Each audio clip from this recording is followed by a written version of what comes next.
to give our invocation this morning. John? Thank you. Father, we just thank you for this morning that you've given us, God, this month that we have to reflect on our blessings in life. We just thank you. We have so much to be grateful for. And we just acknowledge that every good and perfect gift comes from you. We thank you for our freedom. We thank you for your blessings even in this difficult year that we've had.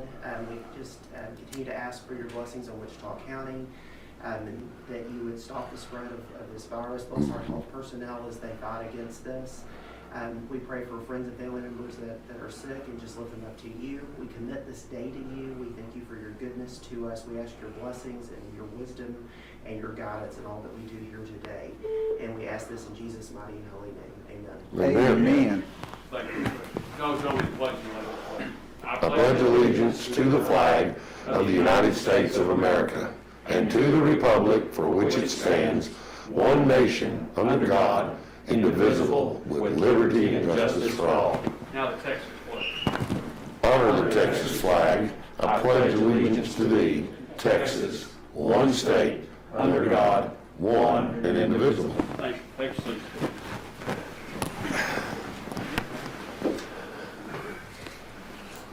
I would like to ask that those of you that have called in on the phone line, please mute your microphones and then remember to text in if you wish to be recognized to speak. At this time, I'll ask if there are any public comments, anyone in the audience. Okay. Hearing none, we'll move on down to the consent agenda. I did want to clarify, Commissioner Harvey asked earlier, in item number 11, that is for all of the constables, but Constable-elect Jared put that together work with Chief McFerrin, and we've got a consolidated order for that. It's not all his office, so for two people, that'd be a lot of equipment.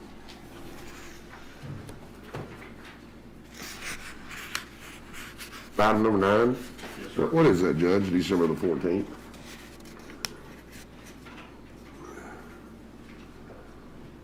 That's the use agreement on the impact. Yeah. Are we using it December 14th? The grand jury is. The grand jury.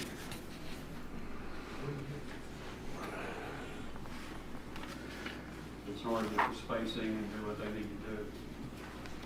Okay. Any other questions on the consent agenda? Item 13. Yes, sir. I was looking at that. If you'll get the backup on that. It's $117,000. And, pardon me? I don't know if I can find it. Here it is. I was looking at the, this is 11.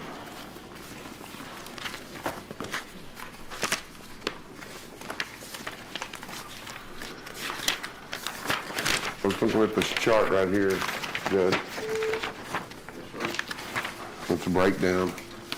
What is joist mesh, and why was that not included in the original bid?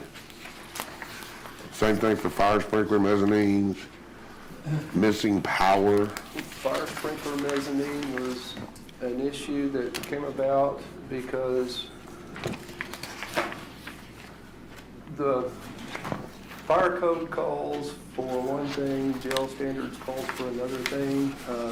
It was standard practice for other facilities across the state to build it as was shown in the design. However, our fire marshal wanted to go by the letter of the law, so we essentially have a porous deck that sprinklers could be above and sprinkle down below, but since it sticks out more than 5 feet, it has to be sprinkled underneath.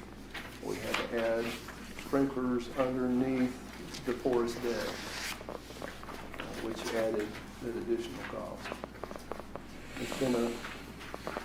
It's been a 8 or 9 month battle to get to a final design and approval on that, with both the design team, the build team, and jail commission come up with a final approval. But you're saying that this takes us to a little greater levels This than takes us what. to a level above what I feel is probably necessary. I think the way it was originally designed was sufficient because, I mean, if you put a water sprinkler above a porous deck, it's going to sprinkle through the deck. But we had two immovable objects to have to overcome.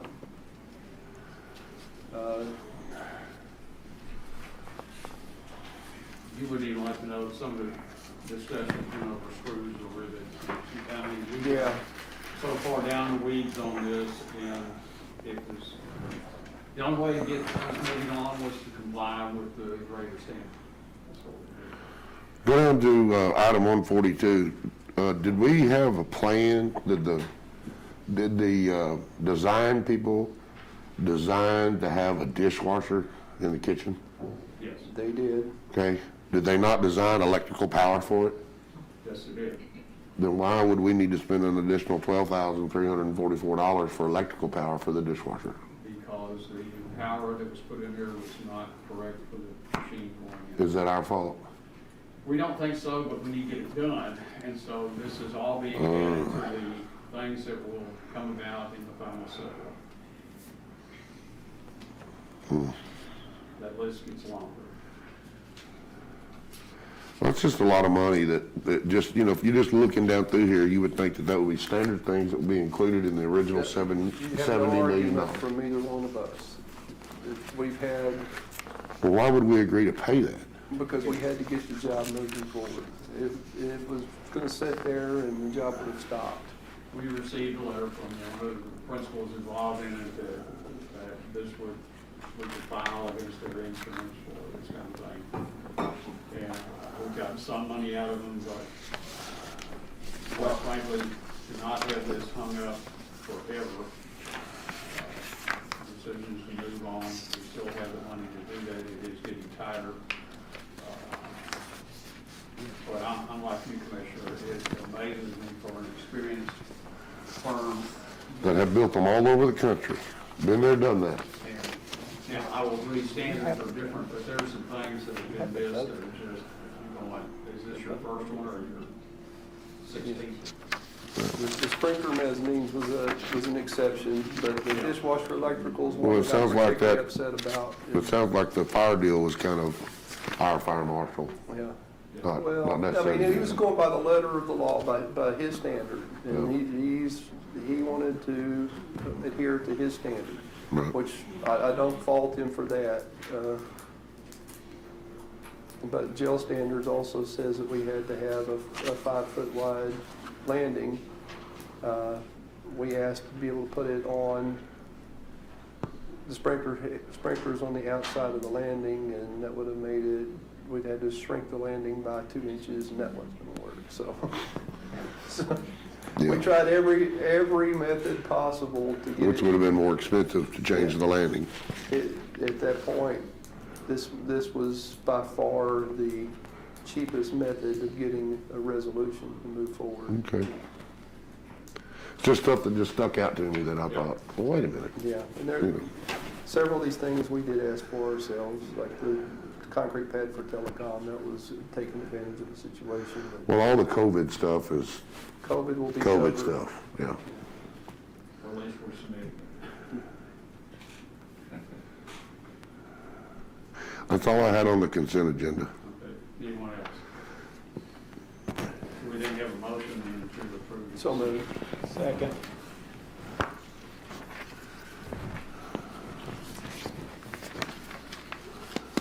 Any other comments?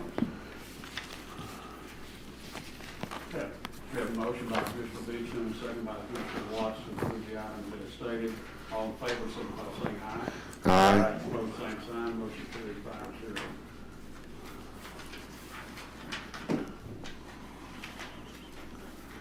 Judge, do we own half of that impact center? We don't know any of it. None of it? No, We- part of the agreement when we did that was at the point it was all paid for, we would deed over to the city.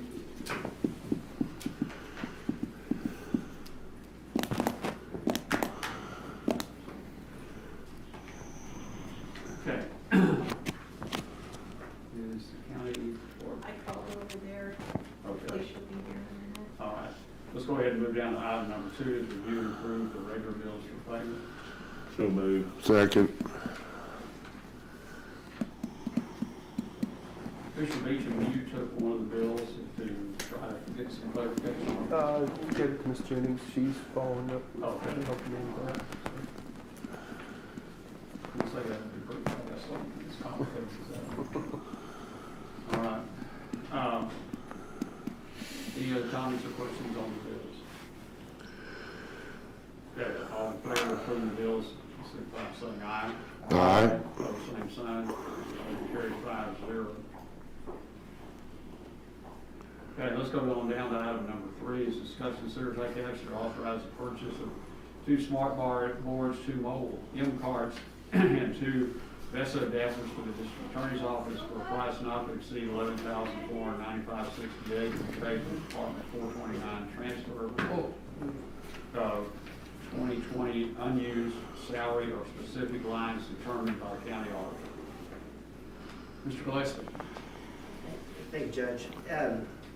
We just purchased a smart board for the grand jury room, but it is one that will be fixed and is not portable to go through the elevators and all of that. I was looking over it, and what I would propose would be for the county to purchase 2 smart boards to be on the 3rd floor. We have 4 courts up there. It's unusual that we're ever in 4 trials, but when trials start back up next year, it's quite likely we will have 2 at a time. You know, it's very common to have 2 in those 4 courts. That would be available. It would enhance our presentations to juries. It's amazing the different things that you can do with the technology in there. I know that the Commissioners Courts wanted to update the technology in the courtrooms, but that hasn't happened, yet. And because y'all have so many different things you're working through with the jail and everything, but this would be a step that we could take that would help with that. The boards would also be available. We worked with Ashley and IT department. They got us the quotes for these 2 boards. They would also be available for the courts for Zoom or whatever purposes that they need. We keep them in the DA's office, but in any of the courts of 3 that need them, they'd be available to them. We have quite a bit of unused salary that's projected to go back at the end of the year. This was a tiny amount of that overall amount that has to do with the transition and some openings that we've had. Thankfully, we're nearly fully staffed in the DA's office. We've got 1 position open, but that was kind of a historical anomaly, and I saw an opportunity that we could do this and help upgrade on 3. So that's my proposal. Smart idea. I'll make that motion as I'll I second. tried to get this done 2 years ago, the exact same thing, and was not successful. But good thing about it is the prices come down considerably, You so. remember how much, you just shy of $11,000 Yeah. for 1. And John is considerably under in his salary lines, and this doesn't make a dent in that. John, the only thing I'd add here, and I've encountered it, and this technology is probably eons above the one we're using, but I have a little trouble with the the speakers. I don't know if there's a way to enhance that or whatever, but sometimes that's an issue. You may want to check that when you order. Absolutely. Much needed item. I will bet that not only is the price better, but the technology is better. I bet so too. I'm going to second that motion. All right. I think you already got So it. you already got it. I'm sorry? Or, Good. put that right there, the one that's several years old has the sound bar, which improves that significantly. Okay, any other comments on this item? Okay, motion by Commissioner Beecham, second by Commissioner Watts to approve as stated. All in favor, signify by saying aye. Aye. Opposed, same sign. Motion carries 5-0. We'll go back to item number 1 is to canvass and take necessary action on the election results of November 3rd, 2020 general election. Ms. Bohan. Sorry, That's all right. I was thrown off. Y'all have any questions? Y'all received canvas electronically? Yes. And everything. We did have some issues, which, But no hanging chairs. no hanging chads. Maybe some hanging electrons. Just learned a very valuable lesson to not buy a generic toner. Mm-hmm. Not what? A generic toner, Oh, yes. that is was our issue, and I want to thank the city of Wichita Falls because they happen to have one, and we will pay them for it, and now I have 4, so we have toners. What's the expiration date on those? I don't know, but you could not find one in Wichita County. I even called Or around to- anywhere else for that matter. Yeah, I called around to other counties begging to see if they had one I could go get. Nobody had it. Couldn't even find one in the Metroplex, because I've offered to drive down and get one, and we were unsuccessful. Quite an ordeal. Annette Barfield and Marie from the city were a saving grace. They was here every hour that I was here, just about. Yeah. And then the school district sent people. No, it was a good effort to try to get all this done, and as we said in the work session, but I think all of us would come again to thank you and your staff for, Absolutely. and you still got one more election to go. Yes, we did. Do we have plenty of ballot paper? Yes, we have plenty of ballot paper, we have envelopes. Like I said, I have ink cartridges.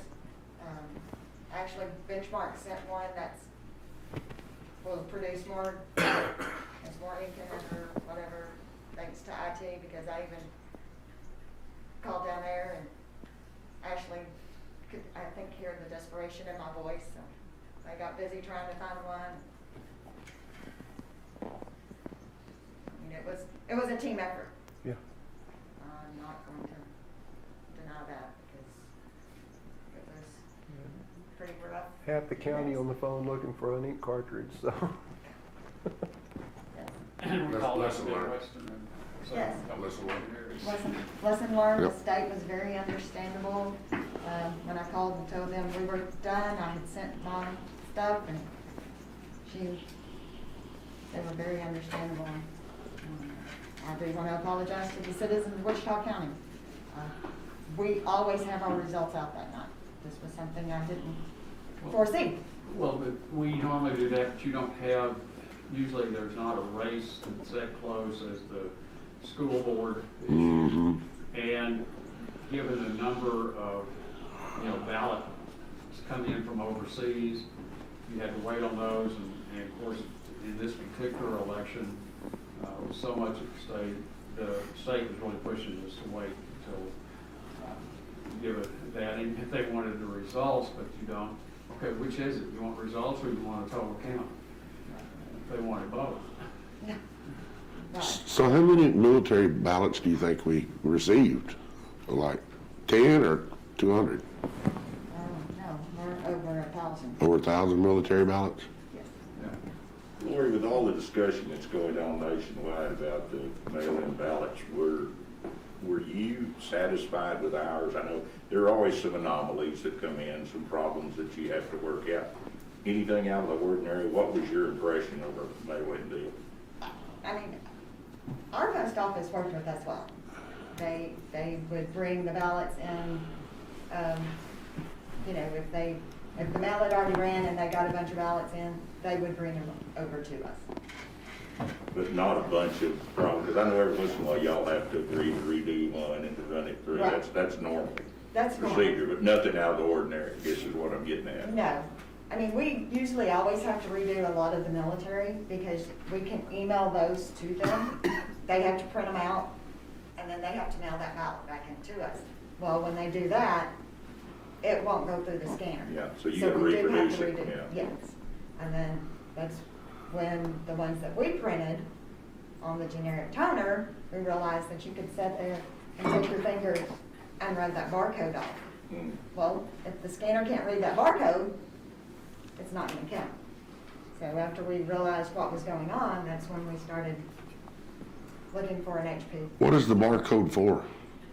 It tells the scanner, what precinct, what race, it has the information on there. Okay. So the scanner has to be able to read that to do that. So Lori and I looked at the ballot paper, and how many years you been doing this? 18? Something like that? How many years have I done election work? Yeah. Well, when I started here, I started doing election, but it was punch cards. Well, The electronic was, and our first electronic stuff was in 2005.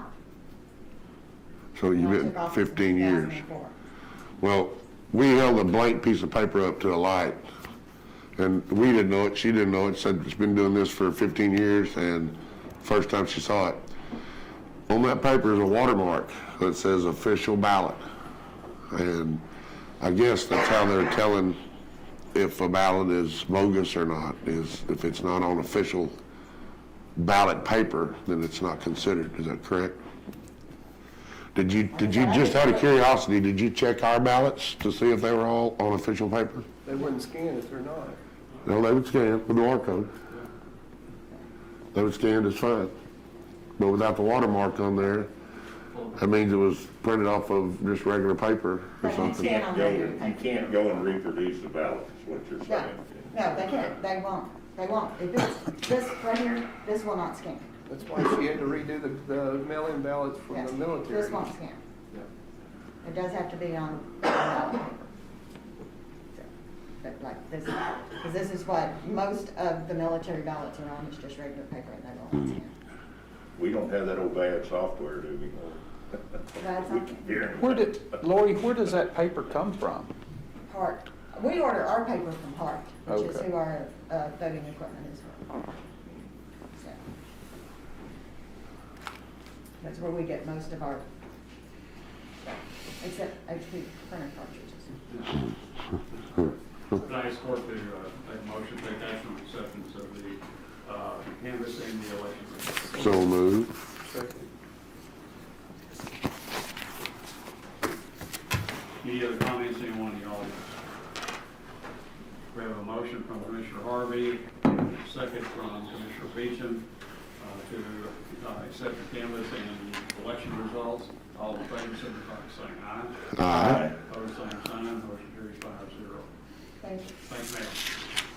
Item number 4 is discuss, consider, and take action to authorize the purchase of office furniture, 1 Fujitsu scanner, and 1 telephone headset for the victim coordinator in the district attorney's office for a price not to exceed $1,080 to be paid from Fund 429 by transfer of 2020 unused salary or specific lines determined by the county auditor. Mr. Gillespie?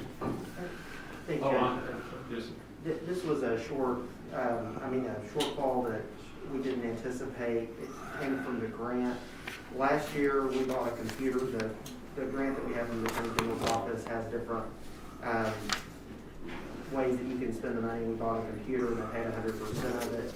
This year, they came back last month or so and told us that was a mistake. We only pay 70% for those types of things. And so we had already, we want to utilize that fund, so this covers the 30% for those things that we would. And this is enough, John, 1,080? This will cover it, yes. So moved. Second. Any comments or questions from anyone in the audience?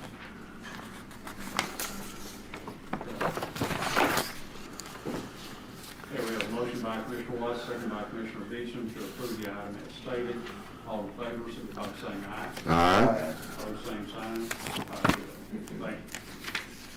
Item number 5 is discuss, consider, take action to allow Judge Woody Johnson, Ricky Cannon, Judge Michael Little, James Hughes, and Jerry Burchett to travel to Abilene for the 2020 Preparing to Take Office workshop on December 15, 2020. This is an invaluable class for newly elected, so I'd make that motion. You think Second. Mike Little needs to go to a newly elected commissioner of justice court? No, it's not, it's general, and, Yeah. you know, it's probably been years since he had, things have changed.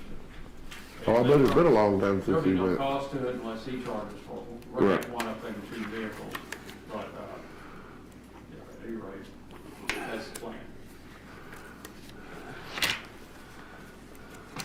Sure. Second. Okay, thank you. Any other comments or questions? Okay. All in favor, signify by saying aye. Aye. Opposed, same sign. Motion carries 5-0. Okay, item number 6, Discuss, consider, take action to approve the remaining Parsons roofing proposals for storm damage to Wichita County buildings. Commissioner Beecham. Yeah, we worked through part of this last week, and I was not quite a full understanding of some of the details of this. We have received the ACV amount upfront. The RCV is what we'll receive at the end.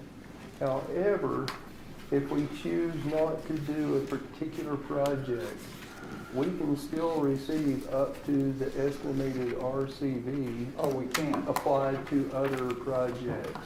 That's like what we were doing on, over there, the cosmetic stuff. Yeah, as long as it has not been previously scheduled. Well, Okay, so on my small one, does precinct 4 get to keep that, or does it just go back to the general? It'd be however we determine it. It would have to be used on a capital improvement type project for a facility. That's the caveat. So after learning that, If we get to keep the full amount, then I say, let's cancel that project at precinct 4 on the small one. building number 5, Yes, and what that is, just so y'all will know, somewhere across time, we brought in a carport, for no better. Judge, do you know where No. it would have come from? And so Maybe dumped on the side of the road, I don't know. it's well-built, stout, but it sits there beside our Connex boxes. The signs are inside the Connex box, but, you know, the post and some of those bigger, bulkier items stay under the carport. But there's no sense in fixing that, because if it becomes in disarray, it'll come down, and we'll make different accommodations for this, because it's not ideal where it sits, and I just hate to see us spend, I wouldn't give that for it, so. that's 102, no, building number 5. Building number 5. $3,196.64. Yeah, we looked at all those, and we're in agreement, but that one, if we're gonna get to keep that value, then I say let's forego it. Well, and also, I think we need to take a look over at my yard, that building number 1 probably needs to be done. That's that old shop, and that roof probably needs some looking at. But that truck storage deal, we need to take a second look at it, because I think it's more cosmetic than anything, and probably not gonna create a problem for us. But I guess we can make those decisions down the road, can we not, Mark? As Well, we, thought this was the action Yeah. item this morning to Okay. choose, so we can direct Parsons how to proceed. yeah. That's your new carports that Well, you yeah, added? it's just that addition, and I've looked at it, I didn't crawl up on top of it, but looked at it below, and I just don't see, you know, the main roof, it's old, that one was added on, and it's not, but, I don't know, it's 5-6 Yeah. years old. Yeah, it's, since I I've think been it's here. hurt. I mean, it's dented, it's a cosmetic deal, but, of course, on the other hand, they're tied together. You put one on, you got the other one on there, then you've got a more cohesive unit that probably works better, so. Not gonna hurt anything to proceed on it, but just something we could look at if we wanted to. So the motion needs to include all of these projects, and then we can decide later whether, Now, this is, I need to tell Parsons pretty quick what we're Well, doing. you can go with mine, Mark, I mean, They just remove building 5. yes, because it's Okay. something that we just really don't consider it a, And then the collect, is that the RCD that you'll collect on that? We can collect up to the estimated RCV on a capital improvement type project on a facility within Wichita County, as long as it's not a project that we've already identified and have started work towards. well, and I assume the other benefit to going ahead and repairing, you know, any of these structures is that puts you back whole and you start from there with future coverage. Yeah, that's If the other you thing. don't bring it up If to we date, don't, then we're on And the Barry, I full would amount. probably do, since yours is Yeah. new like that. I agree. That's really right, actually, because that puts you back to where you're starting from, Right. from a whole Right, deal. and- Not and- that'd be discounted in a future, So My- future deal. So if the wind comes along, blows it off, then you're gonna discount by the amount claimed, if I understand right. I'm that's not why an we chose insurance not to expert, do but- the cosmetic problems at the Yeah. courthouse annex. We can apply that money back to, my thought is to do the necessary concrete work out front. So I'd make the motion, we accept all these with the exception of precinct 5 building, precinct 4, building 5. Precinct 5, building 4. I'll second that motion, whatever it was. Whatever And, it winds up and being. this very well could be our building has a generator and maybe it was a cover for the generator. I don't know. It's not a very big structure. Well, I just wanted y'all to be aware that that was a little different than my initial understanding, so. Sure. Good deal. Any other comments, anyone else?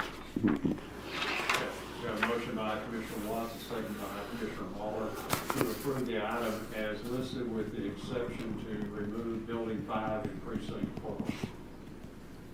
All in favor, signify by saying aye. Aye. Opposed, same sign.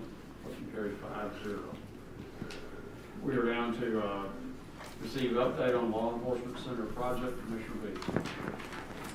Still in process. No huge milestones this week, other than they're continuing with the hard caps in the security areas. Lighting, you can go through several deposits now, have lighting and ceilings. Big question on, of all things, access points through the hard caps this week. Trying to decide on how to best handle the access points, to be able to go and do maintenance on valves, et cetera. The bigger question was they had valves for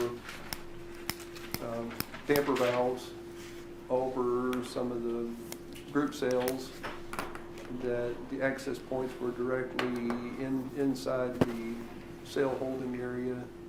Not a barred area, it's a group area, if you will, that would allow somebody to climb up on the bunk bed and possibly tamper with it. So they looked at several different methods to address that. But that was the biggest single hurdle that we encountered this week. You think we're on schedule? We're on schedule to complete sometime in February. On schedule originally was August of this year. We passed that, so. Well, but we set a new schedule. We said, yeah, we're on the new schedule. Yeah, we added in a whole new section, so. Yeah, I see no reason why we're not substantial complete sometime in February.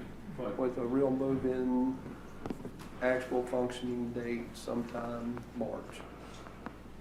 We'll have a lot of startup and training, and I'm gonna still sheriff's office line, but they're wanting to bring it in gradual, start with maybe one pod, kind of get the feel of how things go, and then start moving in. That makes sense. That's a good idea. Dang right.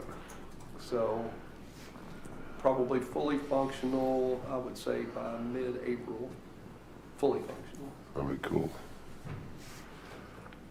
It's still a flurry of activities throughout the law enforcement side, or the jail side. Now, I understand we're already doing some training out there in the big rooms, or fixing to. They put the training mats for hand-to-hand type training in the training room last week, and have already started using that for the hand-to-hand type training. So it is actually being utilized. We have an ability that we've never had before, and it's already being used. We've actually had maybe more than one, but I know of the regional game wardens had a training meeting there already. Oh, okay. Where have we done that, Patrick, in the past?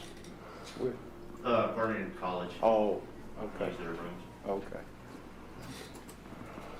So And it is being utilized for the purposes it was designed. Mark, when will y'all come to a point that we can review some of the situations like the IT position that may or may not have to utilize that space, housekeeping, and maybe even security in the front end?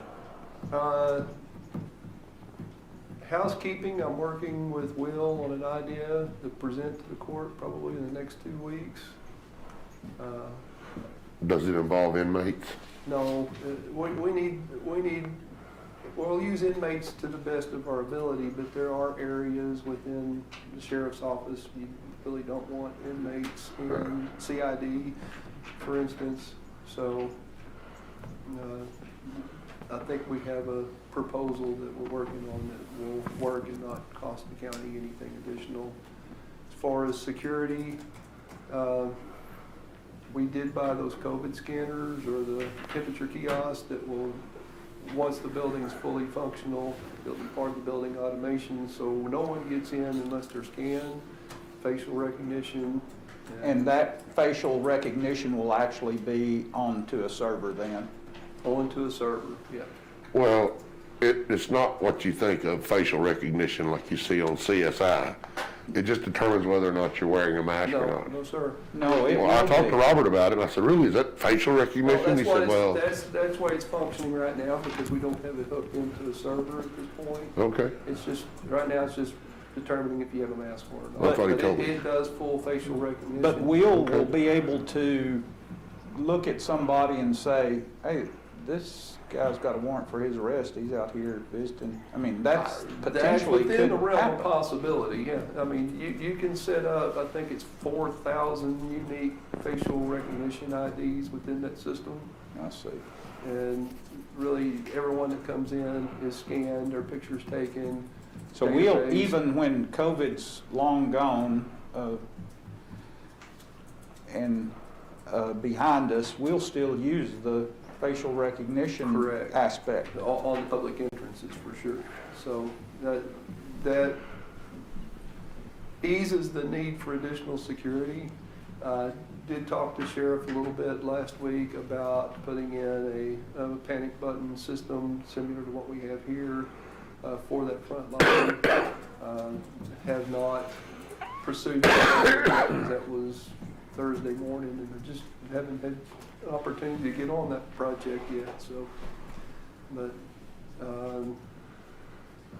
yeah, all those things are being addressed. Maintenance-wise,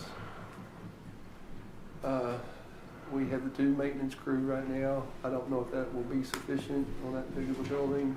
We may have to look at something to address that, which I think part of the proposal that I have, working with Will, should address that as well.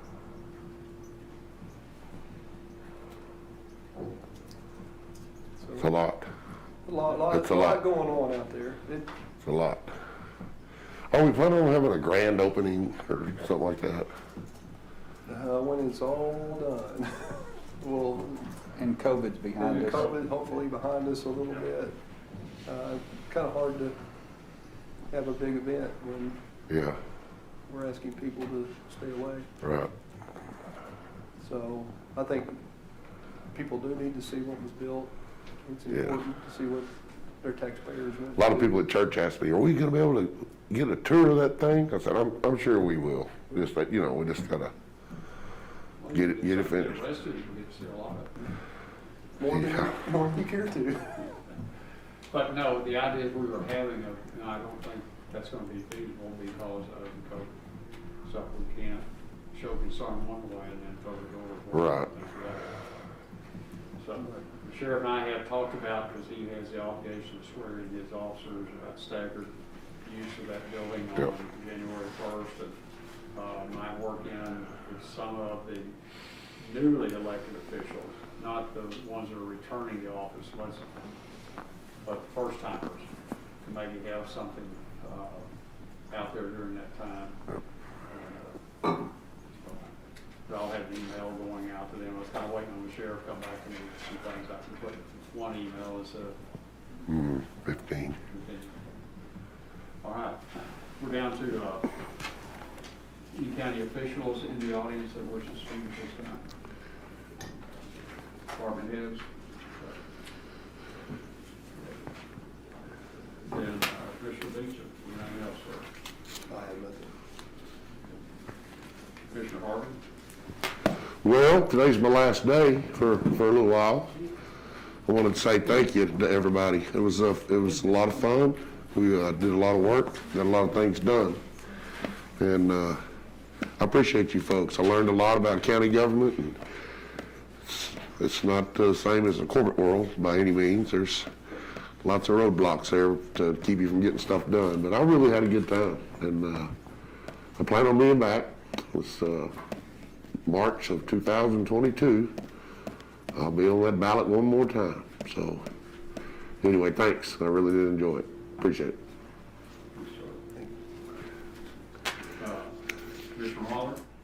Just the fact that, boy, that just wonderful fall weather has certainly helped our efforts to get out and get caught up on some things. We don't generally have this kind of a blessing, and we certainly had it, and just a lot of work going on out in the county, things that you don't see firsthand every day, but it's happening.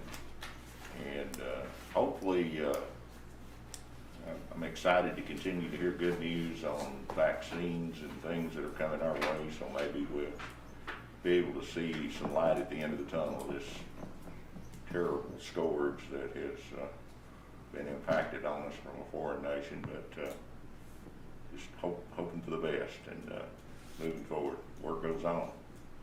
You know, the work doesn't stop just because we get interrupted. It's still there. We've been very fortunate. Yeah. Road and bridge. We've kept everything rolling. They've just not missed a beat, so that's good news. That's it. I forgot something. Yes. No.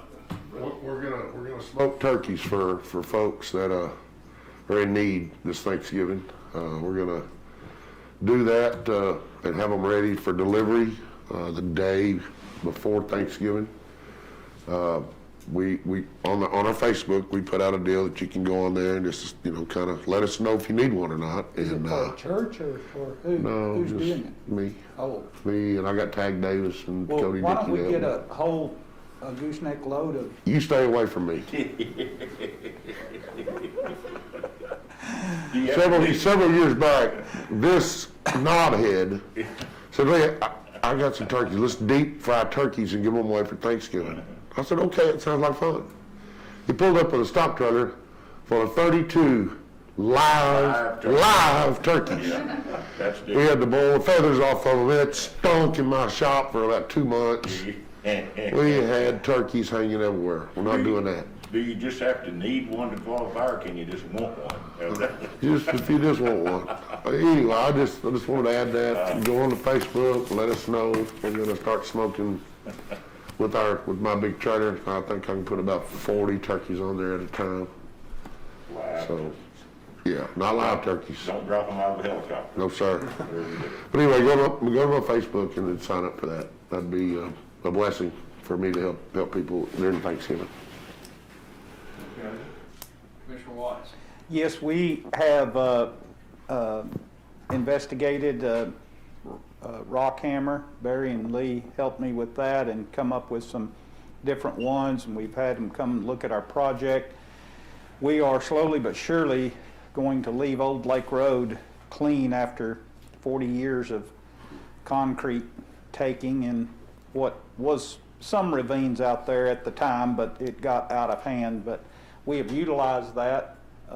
John Jones actually came in the best price on that and wanted the work, and there were others interested with bigger, but they were more costly. And so we're going to be able to do more of our riprap, or put that old concrete, once we're able to bust it down to manageable sizes, into our ditch project and bring those back up to grade and continue to do more. We've still got quite a bit of impacted drain ditch out on Lock Road, so this is going to get us maybe completely through once we get there. There's quite a few oil our pump jack unit bases, as well as larger slabs from pretty good sized things that came intact. I don't know how they got them out there, but they did. And so, and then of course across time there's some state stuff too. There's some state highway concrete as well. But anyway, we're looking forward to going ahead and getting that moved and hauled. And we've got wheat sowed berry on our county line waterway project. It's up good and holding good. And then we're waiting on You sowed wheat on it? the county line part, not on the lock. We've used the Spraggins boy for Okay. the lock road part, where it's a lot trickier to get into. So, Perfect conditions to get it established. so you that's bet, good. you bet. So, So who planted the wheat? the Roschke boy right there beside us, you know, he was great to come help us, and it stayed intact, and we've repacked it. We repacked it once, a small area, but it's worked out great. That's The cool. news is that plant will put as much root structure under the ground as you have on top of the ground, actually probably a little more. So Wow. It really helps. Okay, It's good. cool. It'll hold it. You remember when we went to that riparian school? Mm-hmm. Anything else? No, that's it, Judge. Okay, let me cover a couple of things. I want to be sure, I'm asking for a meeting this week of mayors and their key staff members, medical people, health department, General Bell from Shepherd, to talk about the situation we're in. Somehow, in the media, social media, other media, the word lockdown came out. Lockdown is not something we're looking at, but the governor is in charge. Unless he delegates to us to deal with local situations, then he's in charge. And so what the effort can be is, do we have enough concern to put together something to send collectively from Wichita County and its local government entities to the governor to say, we need additional help, or we need you to give us the latitude to do some things. But I repeat, lockdown is not what we're talking about.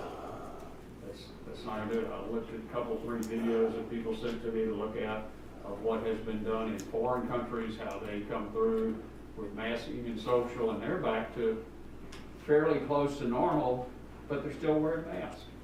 Now, some of it in the Asian countries, that's kind of a norm, has been for years. So that's not it. But I want to put at ease those that jump to what we're doing. Some talk about things being unconstitutional or not.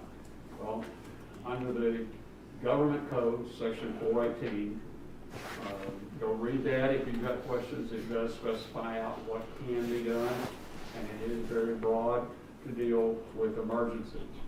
I don't think anyone at the time that law was written thought we would have an emergency that would last this long. No. And so there are things in that, you know, what I like is, if I pass a write and sign an order, it can live for 7 days on my signature, and then the Commissioner's Court has to ratify that or decline on it. And so that to me is a good checks and balance, but I have never, in the time I've done that, come out with an order without the members of this court knowing what's going to be going on and doing their, dealing with counsel and all that.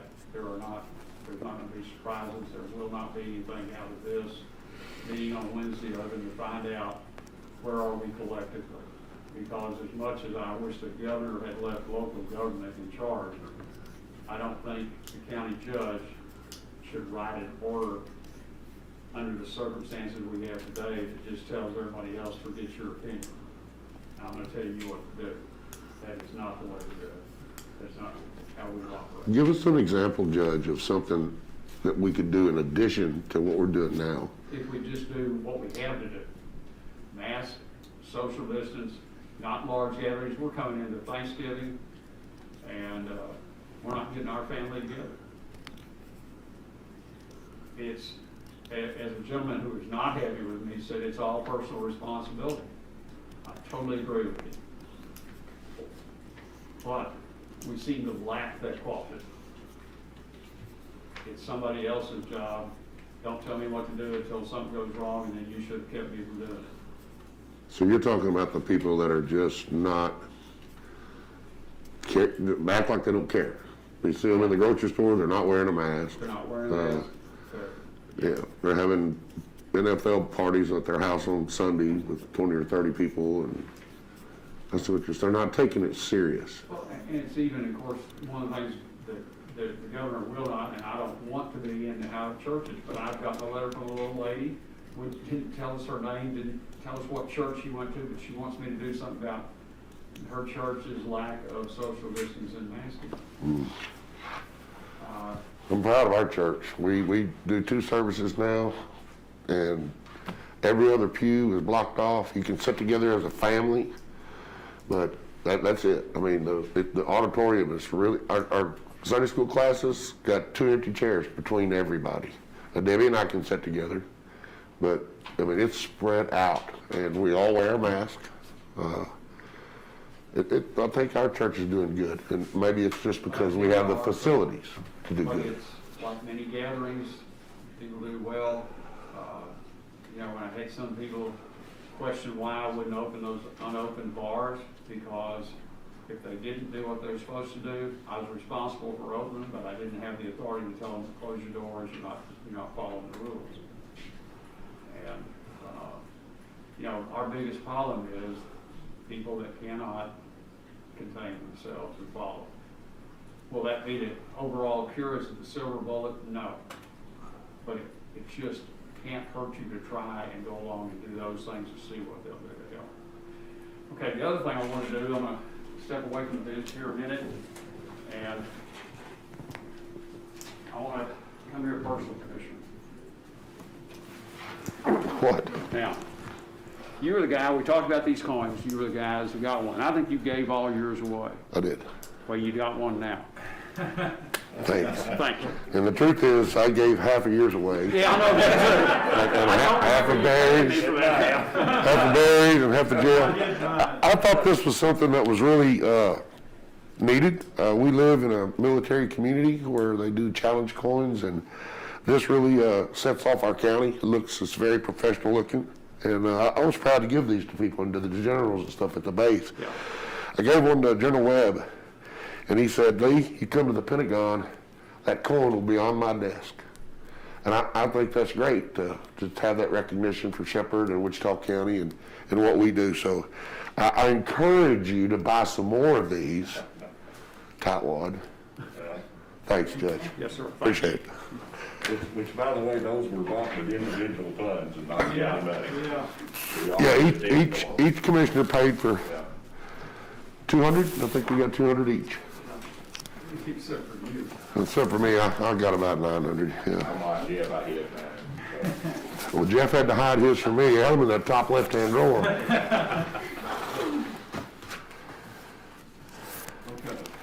Okay. Do you have one of these for Mickey? Do you have another one of these? Oh, okay, I just want to make sure he gets one. All right. That concludes these items we have listed now.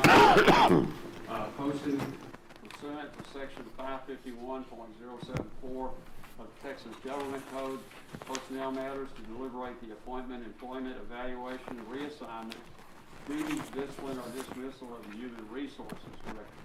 However, it's my understanding Ms. Brumley has asked for this to be an open session, and she did text a minute ago and say she was here.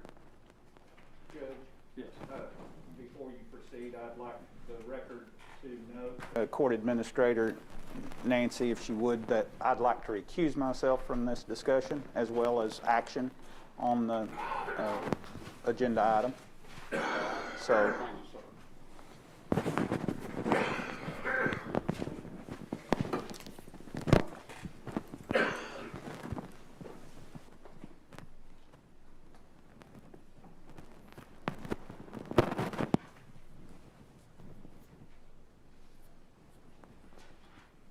sir. She come here. No, thank you.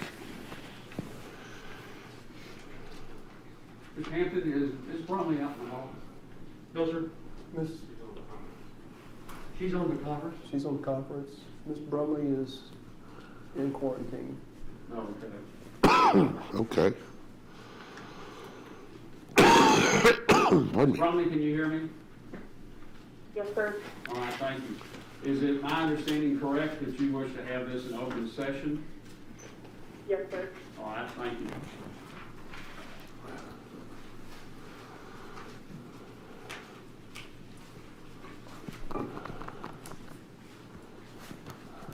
Okay, let me explain the procedures that I want to run through. I have a list of things that I will go through and make statements. I have a question to start off with at the beginning of this, and I'll ask Ms. Brumley.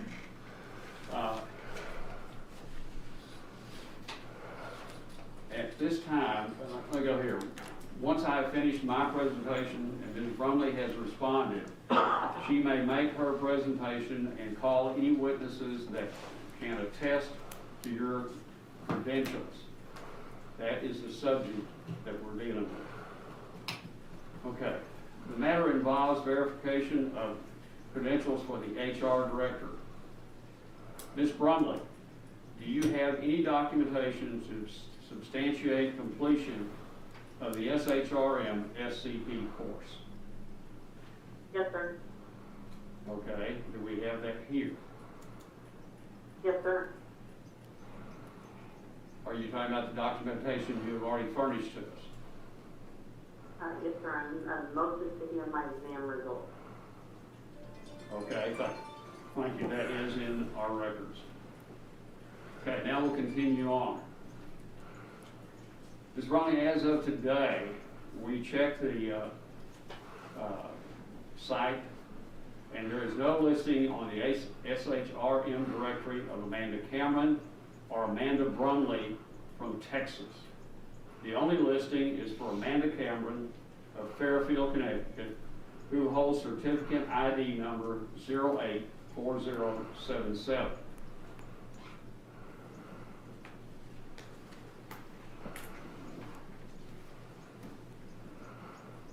In April, the court offered you the position of Human Resource Director with the requirement that you obtain HR Director certification within the next year. We have not been provided with acceptable proof of verification of that certification, despite our request to you, to your attorney, and to SHRM.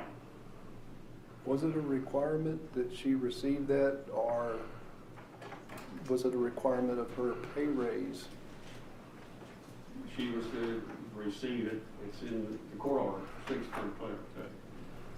We have been waiting Can I have the a court significant time for proof, and despite checking frequently throughout the year with you and SHRM, we have yet to receive sufficient proof that you obtained Yeah, I the want to see the court certification. order. It was said it was a court order. I wanna see Commissioner, it. would you let me finish, please? I asked a question. I'm making a presentation. Please wait. We have given ample time to you and your lawyer to get this proof. In July 2020, you provided us a credential verification notice that listed certificate ID number 084077. When we asked for confirmation as to this undated notice in August, we were told it would be provided. Your lawyer told us by an email letter in August that you would not disclose any further information at this time. We reviewed the SHRM information and found no listing for you. The SHRM portal shows that the certificate ID you provided belongs to Amanda Cameron of Fairfield, Connecticut. The portal information page does not show you as having this credential. On August 11th, you provided a login email and a SHRM feedback report, which we sent to SHRM for verification when your credentials did not appear on the SHRM portal. SHRM was unable to verify your successful completion of any SHRM exam, certification exam. SHRM advised that no record of the SHRM certification credential verification notice you gave to us. How did you obtain that notice? Did you request it, or did they send it to you? They sent it to me, and I will have a longer statement about that here shortly. Okay? And so you say they, you're talking about Sherm sent it to you. Yes, sir. Okay, and do you remember when, or is that dated when it was sent to you? February of 2019 Okay, and how was it sent? by email. Okay. Do you have other notifications you've received from Sherm about your status? Various correspondence, extensive correspondence records, yes. Okay. Did you receive a hard copy letter from Sherm with the certificate? Through the mail? Yeah, through the mail after you took the test. No, sir. Okay. Did you look for yourself on the portal and get your certificate ID? I obtained that in February last year.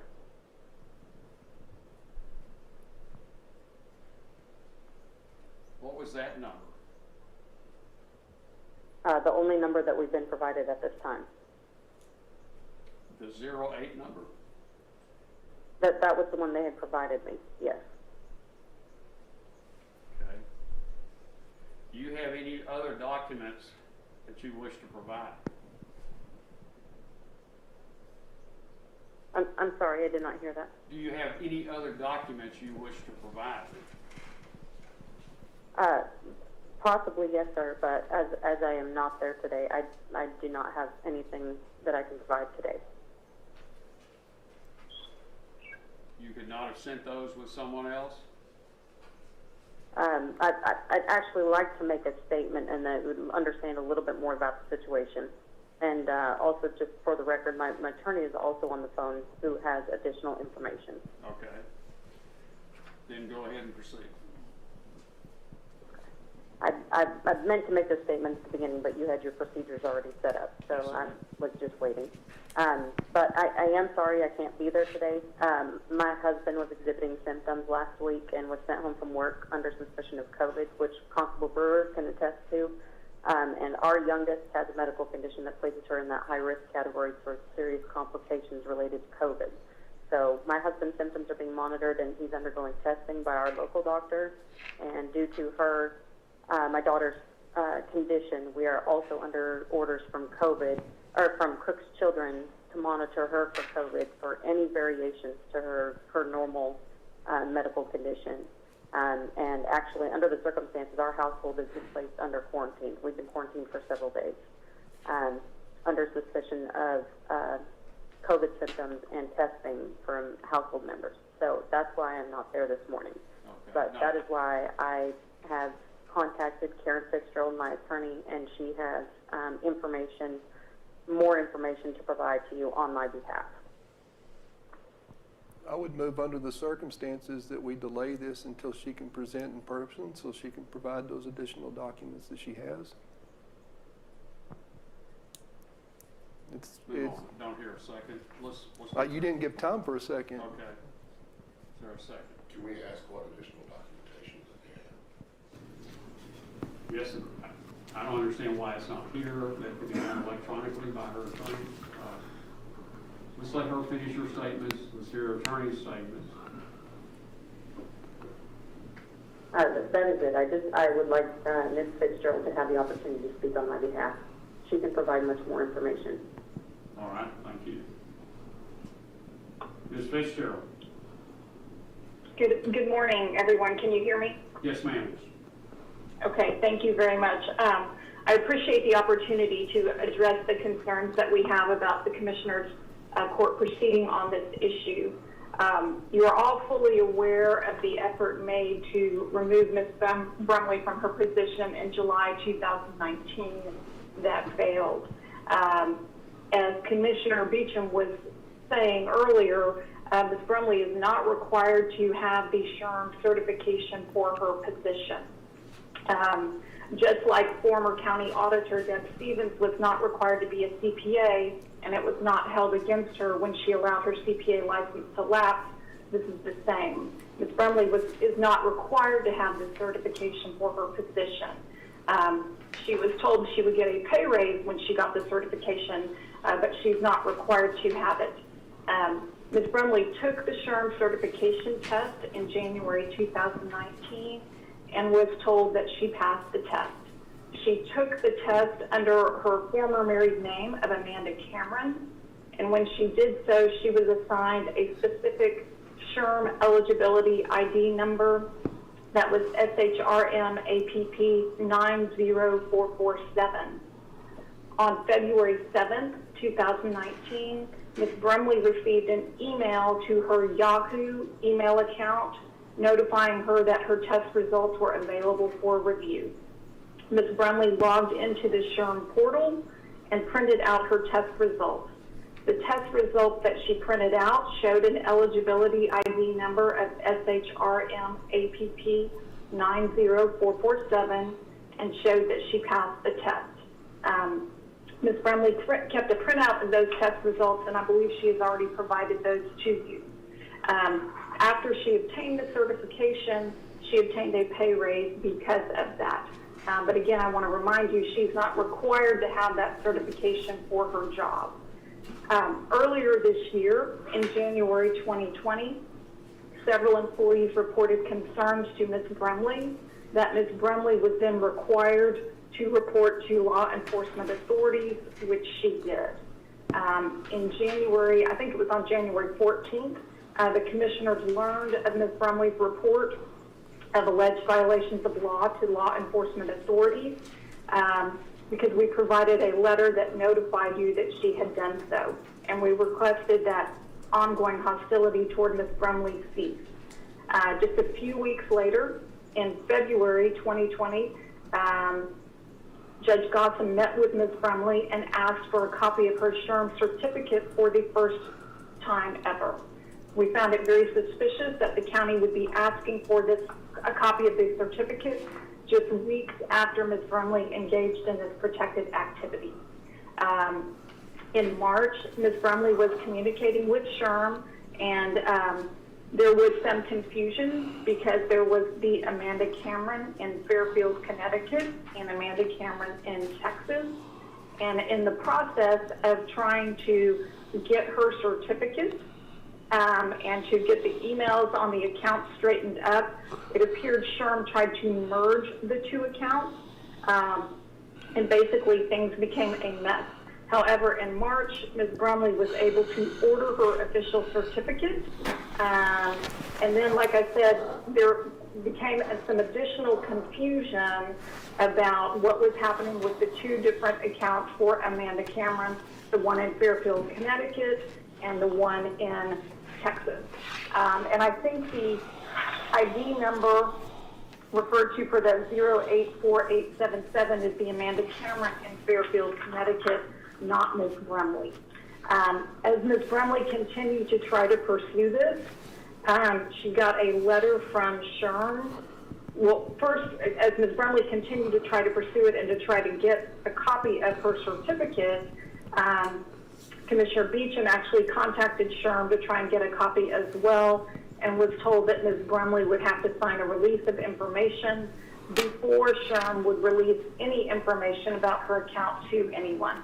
To my knowledge, Ms. Brumley never signed that release because her daughter got sick shortly after that. After Mrs. Brumley made multiple phone calls and sent emails to SHRM, she finally got a letter from counsel for SHRM in June 2020 that told her for the first time ever that they were alleging she had not passed the exam, and they accused her of fraudulently attempting to merge the Connecticut Amanda Cameron account into her own account. Ms. Brumley did not do so. Since June, I have been involved in working with SHRM and Ms. Brumley to try and get to the bottom of this. We have requested information from SHRM to verify the position that they have stated. In my communications with counsel for SHRM, and if we get more time to provide them, I'll be happy to provide those to you. Counsel for SHRM seemed to agree that Ms. Brumley did not initiate an account merge as he had earlier claimed. And the lawyer for SHRM also told us that Ms. Brumley's test results had been sent to her Gmail account address, and that she should be able to log into the SHRM portal to see her test results. However, Ms. Brumley had no record of getting test results to her Gmail account address, and she was locked out of the SHRM portal and could not log into it.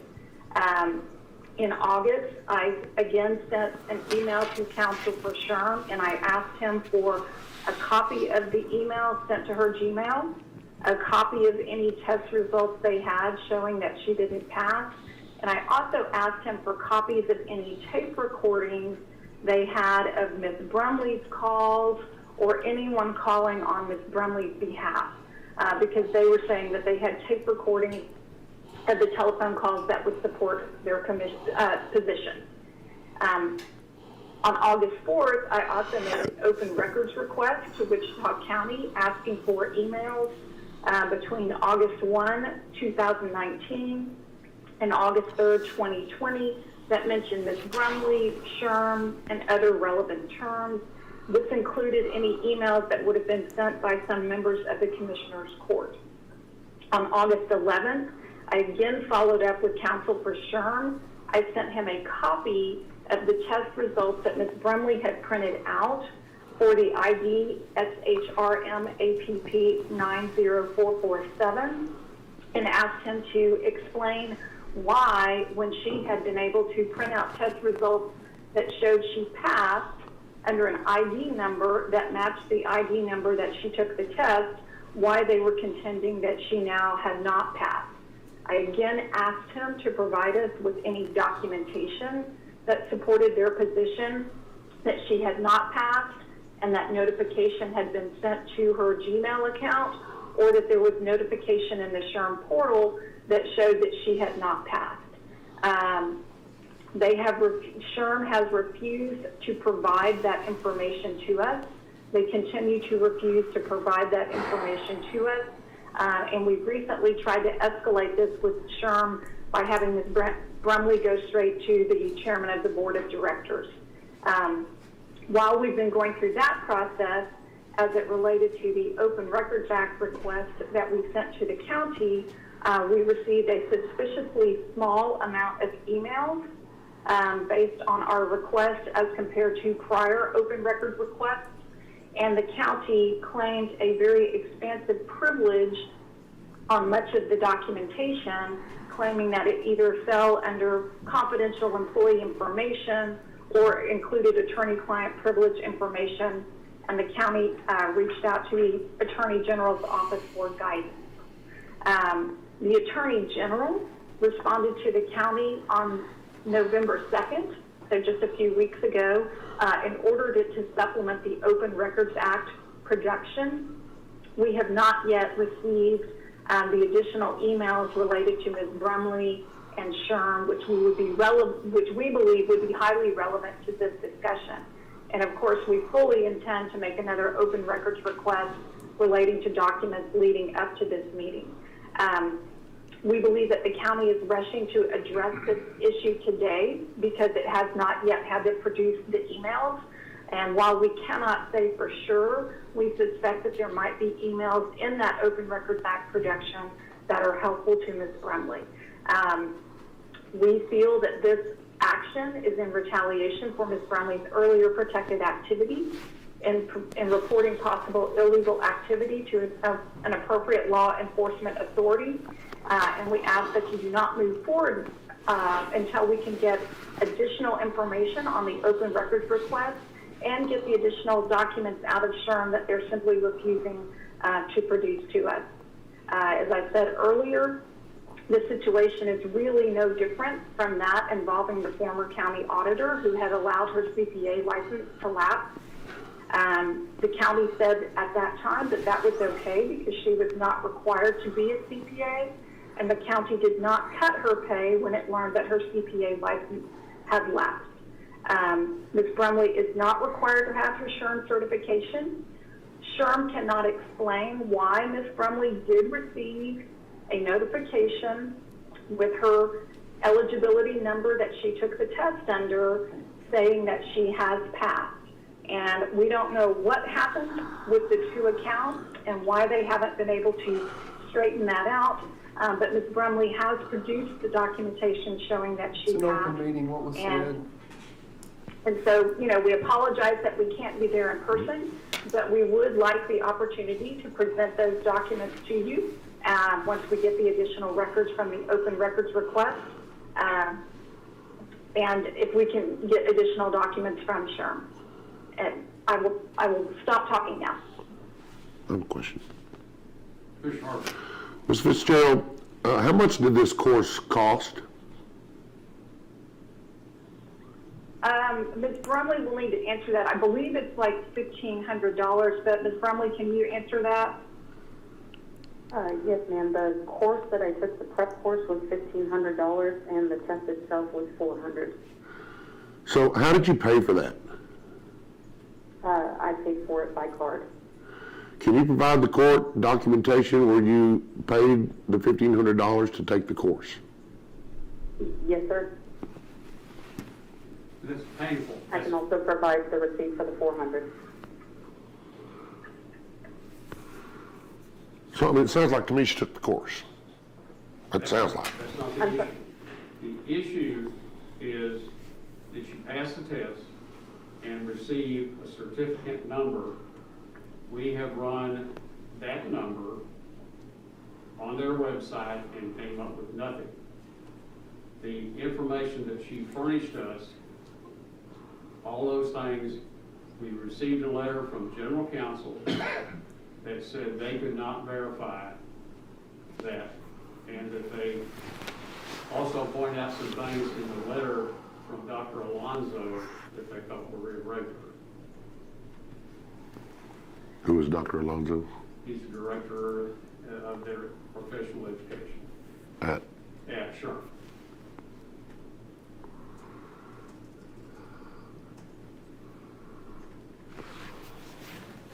And if I may add, you know, we have not been provided that information by SHRM, despite our request that they provided.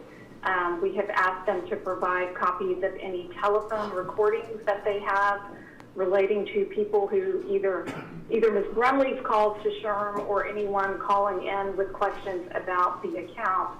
And we specifically asked them to provide a copy of the email they say they sent to her Gmail account saying she did not pass the test, which they have not done, and SHRM cannot explain why she did receive an email to her Yahoo email account with a test ID number and a document that she was able to print out after logging into the portal with the same eligibility ID number showing that she did pass it.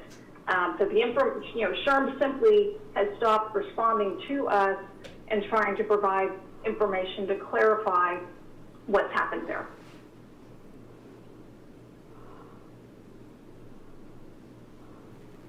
I hear what you're saying, Ms. Fitzgerald, but I have two communications I went back for clarification. Because quite frankly, I couldn't believe they weren't acknowledging the documentation that Ms. Brumley had furnished us. And they came back unequivocally in the second one from General Counsel saying they could not verify any of that information.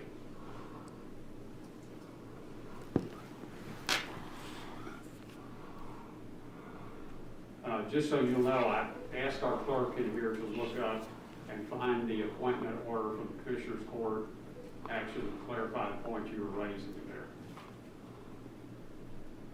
But the other point, Thank you. the real essence of this whole thing is, does Ms. Brumley, under Cameron or Brumley, have the SHRM certification that she has said to us she has? So I think the answer to that question is SHRM is not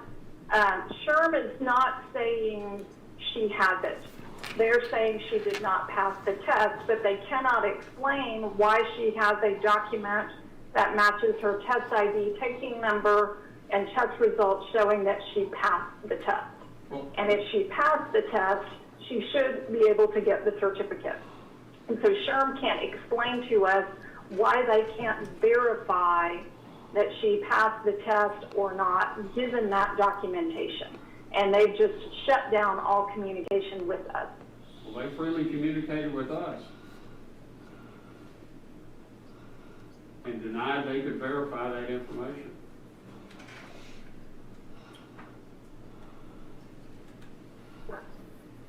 But I think the important issue, and maybe we need to, get more of SHRM involved, that, she has documentation showing the ID number she took the test under, and she has an email sent to her Yahoo account address saying, hey, you can log in now and get your test results, and she has a document that she was able to print out with the ID number that she took the test under that says she passed the test. And then, SHRM can't explain what happened after that. Would it not have been more helpful to have all parties sit down and contact SHRM together instead of having two different parties attacking them from different sides? It seems like if we're both trying to get to the bottom of it, it would have been more convenient and more appropriate for everybody to work together. You and Ms. Brumley had attempted to do that and got nowhere with that. We asked Mrs. Fitzgerald, through Mrs. Brumley, to get us some kind of information and furnish that to us in August. And the letter that came back from Mrs. Fitzgerald said, we have no further information, or we're not going to give you any more information at this time. And I think, Judge, the gap is, I don't know what communication there has been from the county to SHRM. I don't know why SHRM is stonewalling us. I really don't. It's stymieing to me, and we've considered, do we need to file a Rule 202 petition just to try and get documentation from them? Because I simply don't understand why they won't respond. But it sounds to me like they've given you more communication than they've given us, and obviously we have not had an opportunity to see whatever information the county has gotten from SHRM, which I think would also be helpful to me in evaluating what happened here. We had packets ready today, and had I known earlier, and we can still send you this packet by email and to Ms. Brumley, and give you time to look at them. I have not passed that out to the members of the court yet, because I want to go through what I had in that presentation and see if there was going to be something that you all could present that would mitigate this. But that hasn't happened so far.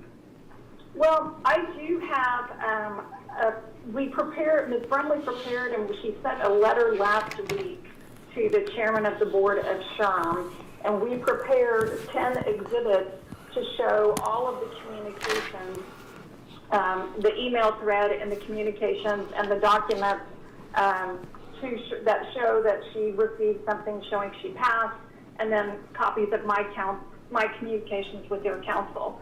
And if we get more time to pursue this issue, I'm happy to produce that to you so that you can see those communications. And as I said, the counsel for SHRM has simply stopped responding to me. So finally, we decided our choices are either sue them or Ms. Brumley try and go above counsel's head and communicate directly with the chairman of the board, which she has tried to do, but she has not gotten a response yet. Okay, you said something, why hadn't we communicated with you all? We were making these contacts with SHRM. I have to flip that coin over and ask you the same thing. And the only thing that bothers me in this, all of this effort is coming when we get to the peak. We're at the edge of the cliff, and now we're starting to do these things instead of months ago having gotten to this point and gotten this whole thing settled. I don't think going from February to November was rushing anybody on anything. As I understand it, Judge, Ms. Brumley has been communicating to you, hey, we're trying to get to the bottom of this. We're trying to get to the bottom of this. And I think, the last communication, if I remember the dates right, was in August, and we were still trying to get more information out of SHRM. And so I believe we let you know we are still investigating it, and we're trying to get to the bottom of it. We had no additional information from SHRM to share with you then, because we were still trying to get counsel for SHRM to respond to me. Well, but your letter didn't give us that feeling.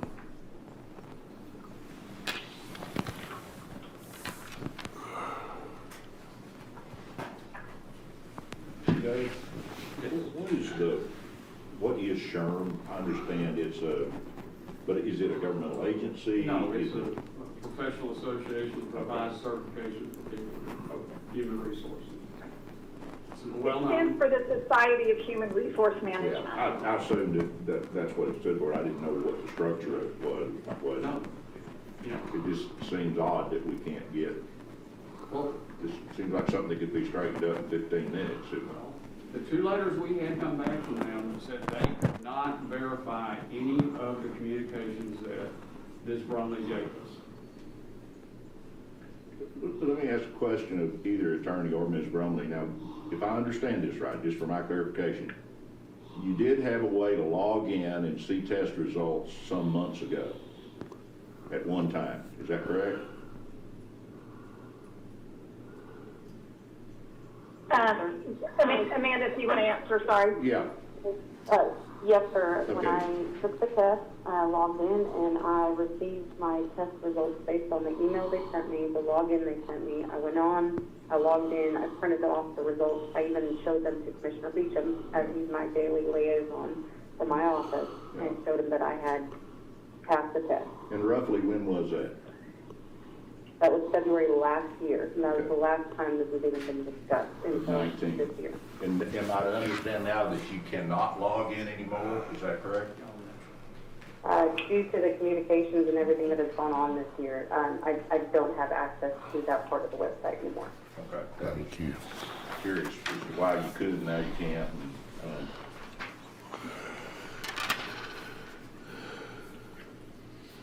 Ms. Fitzgerald, I have a copy of Court Order 18.04.039, motion made by Commissioner Beecham, seconded by Commissioner Harvey, to appoint Amanda Cameron as Human Resources Director and require her to obtain the HR Director certification within the next year.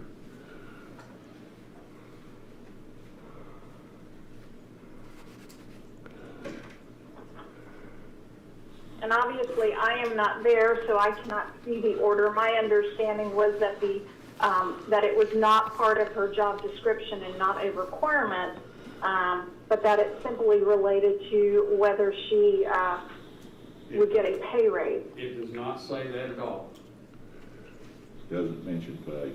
Doesn't mention pay, it says to retain that. And she was also asked to revise her job description, and the latest one in her office is still 2007. But a court order would supersede that job description.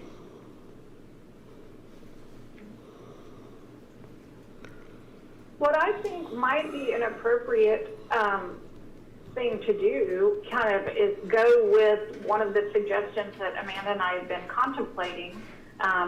Since we can't get SHRM to respond to me, and the only information that SHRM has communicated to the county, I'm assuming since I haven't seen the packet, is they can't verify what's happened on the account.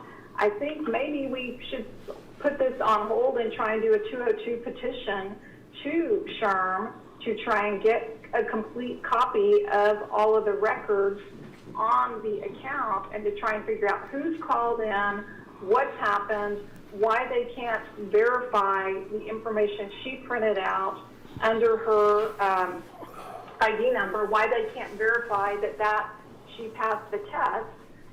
Try and get the documents they say they sent out to her Gmail email address, but that they won't provide to us. I think, they're not going to provide that to me short of a subpoena. The only way I can subpoena them is with a 202 petition. But I think if we do that, then we finally can get the answer and get all of SHRM's records to figure out what the heck happened here. Why wasn't that already done? You knew how serious this was. This thing was going on. We've asked every way in the world to get this information verified. Well, one of the reasons, frankly, it's not done is because of cost. You know, that is a very expensive process for Ms. Brumley to have to go through. I have to file a lawsuit, get a court order authorizing me to take the deposition of an entity in New York. And frankly, you know, it was my understanding was that the SHRM certification was not a requirement. And based on the record she has, she did obtain the certification. You know, she received something from SHRM matching her ID number showing that she passed. So frankly, cost is one of the reasons we haven't moved forward with filing that lawsuit. Unfortunately, I'm not free. And, you know, we didn't know that it would become this issue at this point. But if we need to do that to put the issue to bed, then I think we're happy to do that. But that's a long process from here to there, is it not? It's you know, going to be probably a 3 to 6 month process. But I think, you know, we're 10 months, you know, you started asking these questions in February. Yes. And so we're now in November. So I'm not sure that another 3, 4, 5 months really makes that much of a difference if we want to really, truly get to the bottom of what happened here. We've been trying to do that for this period of time. We have to, Judge. We have to. But your communication with me or with the Commissioner has not shown what you're doing there, other than we had these documents appear. One of those, the letter, is the authenticity of that is questionable. It was undated. It was a signature block not used, terminology not used by SHRM, and it also was presented by Ms. Brumley with the Connecticut person's certificate number on there. And if she had this other number, then how do we have her present one number and another number and then disclaim the 08 number? So I think what happened there, Judge, is SHRM has made an entire mess of the 2 Amanda Cameron accounts. And so when Ms. Brumley first communicated, when Ms. Brumley first communicated with SHRM, she was, and they realized there were 2 Amanda Cameron, she was trying to make sure they distinguished herself, and then SHRM, it looks like, tried to merge the accounts. And in one of the letters we got from counsel for SHRM, he said, you know, oh, your client requested that the accounts be merged. And when we asked him to produce proof of that by producing the recording, he backed off that assertion. Like, oh, well, maybe she didn't ask that the accounts be merged. And so I think one of the issues is we know we have the eligibility number. She did not get a certificate number, and I think SHRM made a mistake by sending the certificate for the other Amanda Cameron. That's how I understand it. But again, I think that all stems from SHRM made an error by moving forward trying to merge the 2 accounts, which was not Ms. Brumley's request to it. And we've reminded counsel of that, and like I said, he said they had a tape recording saying that Ms. Brumley was asking them to merge the accounts. When I asked for the tape recording, his communications with me backed off of that and said, well, you know, maybe she didn't ask that the accounts be merged. So I think SHRM made some huge mistakes. And until we have access to all of SHRM's file, we can't sort it all out. Ms. Fitzgerald, am I mistaken in the fact that there were emails sent from Ms. Brumley to SHRM telling them that she is not indeed the person in Connecticut, and trying to clear that up, that she is Amanda Cameron, Amanda Brumley in Wichita Falls? Yes, she did. There are emails to that effect. that were Yeah, sent? she did send them emails to that effect. And Yes. those are verified emails? Yes. Okay. That were those sent from And we- Wichita County or from a personal account? Amanda, you'll need to answer that question. I think those went from your Gmail account address, but can you answer that? Yes, all of the communications were sent from my personal email, as the certification is a personal certification. It's not something that was funded by the county or paid for or set up by the county. It's something I had to do completely on my own. But you did send emails, at least one, maybe multiple emails to them explaining the fact that you are not, to please correct the mix-up, that you are indeed not the Miss Cameron in Connecticut. Yes, sir. There are multiple emails correcting clarifying and correcting the address, middle initial, former name, current name. All of those are within those emails that were sent from my personal email address, and Ms. Fitzgerald has those as well. Okay? But how many Smiths, Jones, Williams, multiple names do they deal with? To have two Camerons and somehow get those two crossed together? And then you gave us a document, you gave us two documents, one that had your test number up there, and the other, the number you should be well aware of that was not your certificate number. Why did you present that letter to us? The only things I provided are the things that we've been provided by SHRM, saying that this is what they had thought was my account, this is what my eligibility information was, and this is what they thought was my certificate number, which at this time, yes, we are all aware that that certificate number is not my certificate number. Then why But did that's you, why this investigation has not been stopped. It why is didn't still you point that continuing. out at the time, that here's part of my problem? You didn't. You presented that as saying you had that and it was yours. Because that's all I had been presented at that time, Judge. But you already were aware of the two Cameron problem. She made that known. Correct. But why would you not have looked at and been more observant than to present the document that now you say you knew was wrong? No, I'm telling you at this time, we are all aware that it is wrong. I am not aware of exactly what my certificate number is. That is what is still under investigation and what Ms. Okay, but Fitzgerald is still pursuing.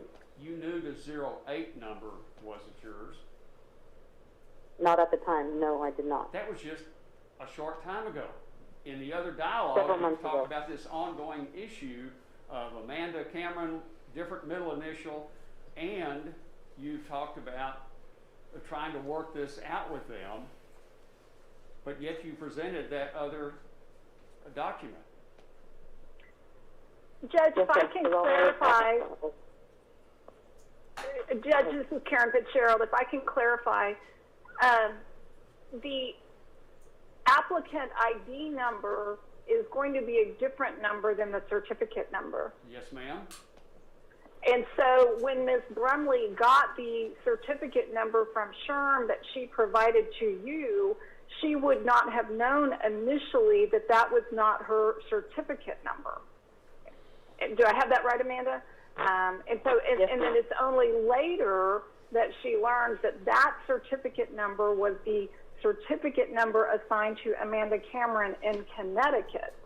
I think And you all so- said this has been going on for a while trying to get that straight, and at the time she provided the undated letter to me, it would seem she was well aware of the difference in those numbers. If nothing else, she should have looked at it online. She then knew there was two Amanda Camerons, but only one was registered on their website with a certificate number, and that was not Amanda Cameron Brumley of Texas.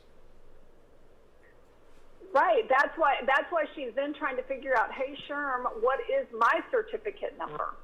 Why do I not show up on the website with a certificate number? Ms. Brumley, did you go through a course for HR certification? Yes, sir. I actually went through the prep course through Vernon College At Vernon not College? last year, 2 years ago, between September and December of 18. Who was your instructor? Penny Miller? Was she vouched for the fact that you took that course? Yes, sir. Okay. Did you take a subsequent test for that course? Yes, sir. At MSU at the Proctor site. Okay, did MSU proctor that test, or was it proctored by an outside agency? I couldn't verify that. I would have to double check with them. I just know it was at MSU and it was at their Proctor site. Okay, but you don't have a recollection as to which agency performed the proctor duties of that test? No, sir. And when I did call over there earlier this year, when I was attempting to get this all straight, MSU did say that once that they sent the results over to whatever agency or certification agency is meeting the results, they do not obtain the results. We've tried to attempt to get them that way as well. Was there additional cost outside of the cost of the course that you took for HR certification? Was there an additional cost Yes. to take the test? Yes, sir. It was $1,500 for the course and $400 for the test. Do you have canceled checks, credit card receipts, et cetera, showing that you paid for both the course and the test? Yes, sir. Can you provide those to the court? Yes, sir. Okay. Did you pass the test? Yes, sir. Could you pass the test today? Could I pass the test today? I'm sorry. I Yeah, couldn't hear could you very well. pass the test today? Yes, sir. Is there anything within your employment in Wichita County that would suggest that you couldn't pass the test today? No, sir. Have you been written up for anything in this time? Never in my employment with Wichita County. Have you fulfilled the duties as listed on your job description to the best of your ability? Yes, sir. Has there ever been any question of your ability to fulfill those duties? No, sir. So we're arguing over a problem that's somewhere in an agency in New York City that was locked down for a long period due to COVID, where you couldn't get anything from them because there was nobody available to even answer a phone. Is that correct? Yes, sir. For periods of several months, we couldn't even get a telephone call to be answered from them, or email return. There was even From my last communications with them in March until there was one communication in April where they told me that my certificate was still, basically it was being printed and it was on order because they don't single print, they batch print Okay. the certificate. So once they told me everything was fine and it was on order in March, in April, I got basically a similar email saying, as we discussed, we can't rush order this, but it is on order and should be delivered to you shortly. In May, I had one additional communication with them saying the same thing. So there was not even another issue until June. But Wichita County never offered to help you pay for this course or the test? No, sir. Actually, Michelle Arsenault, when she had come to do my evaluation when I took the job as director, she had even suggested to me that I should have the county pay for it if they are requiring it for future employment or pay raises. Did Ms. Arsenault ever help you in any way as perform your duties as Wichita County Human Resources Manager? No, sir. The only time that we've really had any communications with her was when we had our policy manual meeting. But you know of several attempts or several times Ms. Arsenault was in town and did not visit with you, in fact. I'm sorry, Commissioner Beecham, I can barely hear you. You know of several times when Ms. Arsenault was in town or visited with other offices on HR matters. Is that correct? Yes, sir. Which would seem odd, seeing as how you are our HR director, but you weren't receiving support from TAC. Yes, sir.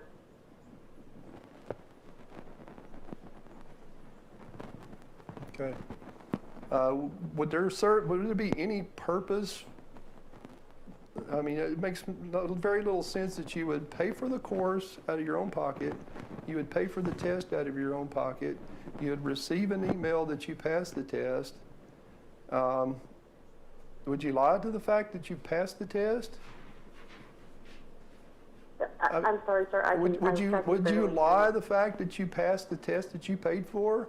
Or would you say, hey, I need to take the test again? If I failed it, I would have taken it again. you would have taken it again because you were already out. What you said? How much for the class? A total total that I've paid for it so far is approximately $1,900. $1,900 total for the class and the test. Yes. And- Okay, so you're out that much, and you're out how much in legal fees? In legal fees, I would have to double check. I don't know, somewhere close to $15,000 to $20,000 right now. And what's your annual salary? My annual salary Yeah. is approximately $57,000. It's 57,176. Does that sound correct? Yes, sir. So I believe so, yes, you sir. spent 20,000 plus. I didn't add it all up, but you're well over the $20,000 figure just to keep a $57,000, $176 a year job. Yes, sir. Why would any individual lie and spend that much money to cover up a lie? And might I add also, Commissioner Beecham, that once I got my certificate last year, my certification, I did go ahead and enroll towards finishing my bachelor's degree as well, which will be finished within the next approximately 6 to 8 months. So not only will you have taken the HR HR course, you have extensive experience in the HR field. You will now, within the next year, you'll have a bachelor's degree, and I guess that is HR Yep. studies. Yes, sir. It's a business administration with a concentration in human resources.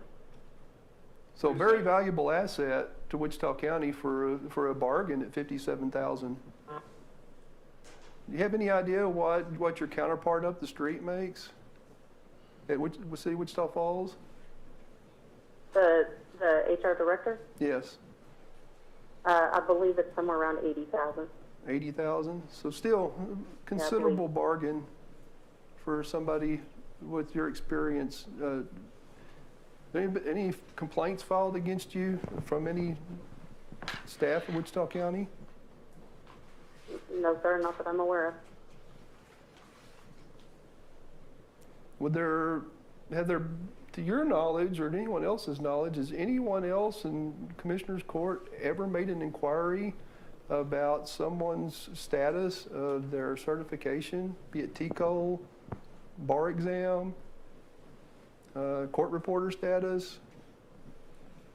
Chief, you might answer that. Has Commissioner's Court ever asked to see the TCOL license of any of your officers? Not involved in here. Any inquiries on to status of your But they're not jailers? the court's employees. They're still employees of Wichita County. They are the employees of an elected official What was, that has a responsibility to do those things. yeah, but it seemed odd. It was a year later that this question was even asked. And correct me if I'm wrong, but her pay raise was across a calendar year, moving from 18 to 19. We moved from calendar year 18 into calendar year 19, and she received a pay raise at that time. Is that correct? Yes, I'm sorry, was that a question for me?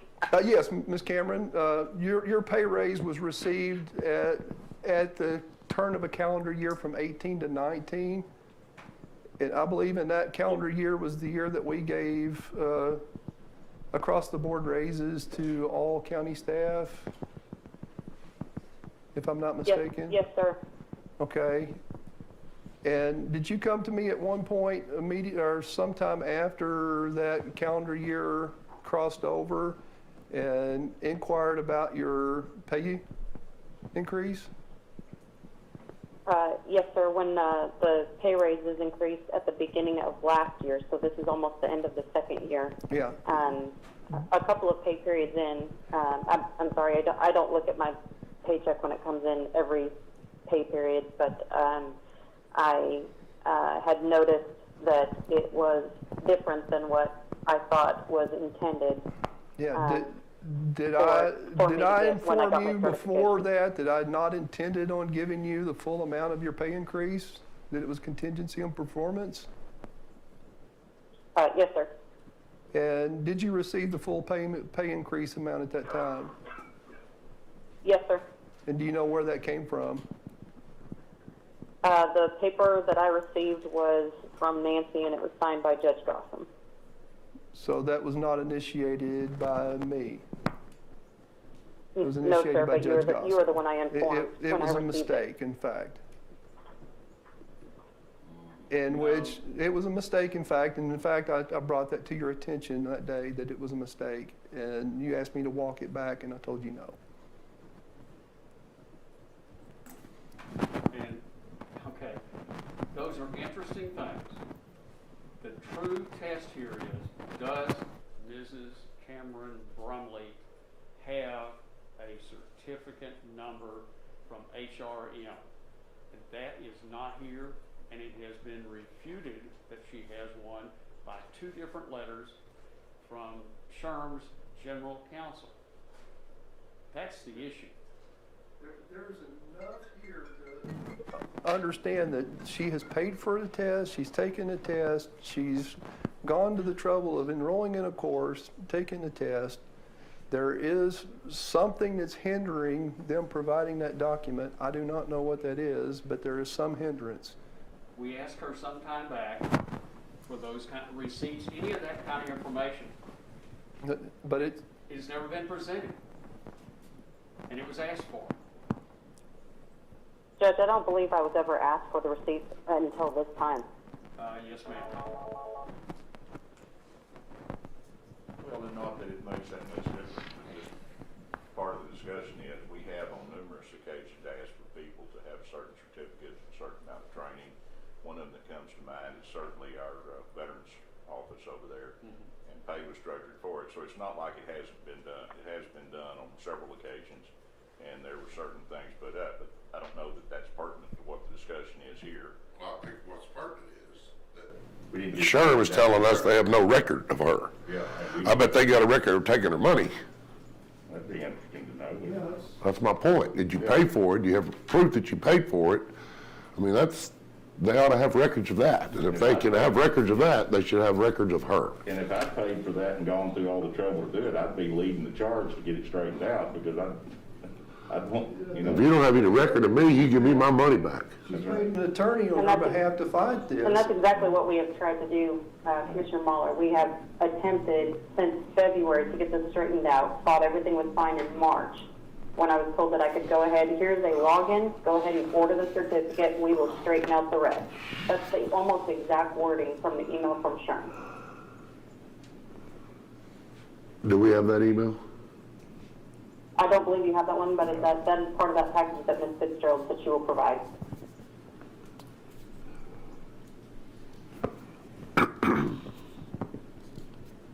And Commissioner Mahler, to your point, in the letters, this is Karen Fitzgerald, in the letters we got from counsel for SHRM, they say that they have video of Ms.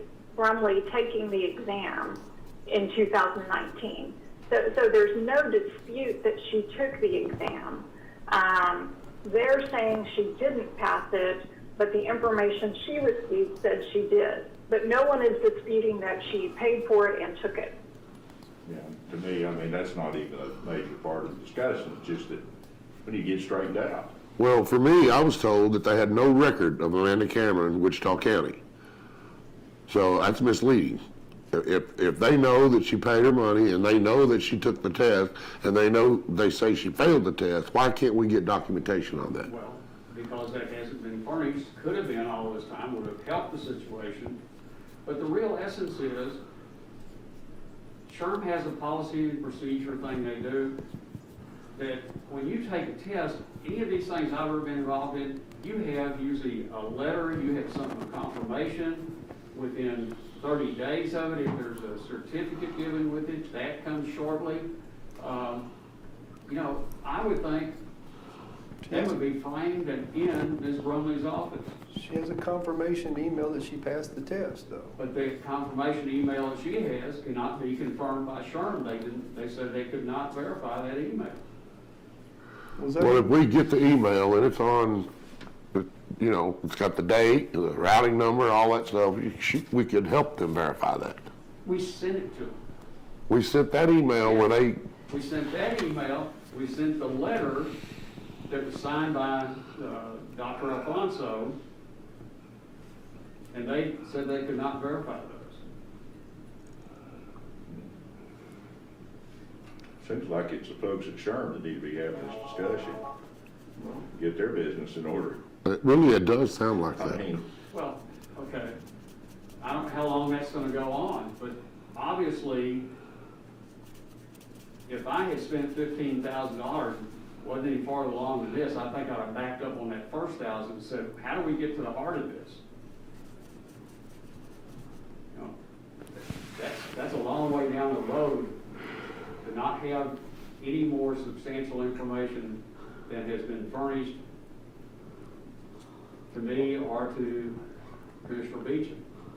Ms. Fitzgerald provided a potential path to get that information that's been withheld at this point. Well, she provided the path, But there's no, I don't know if there's funding for that path, and the time for that path is once again considerably longer.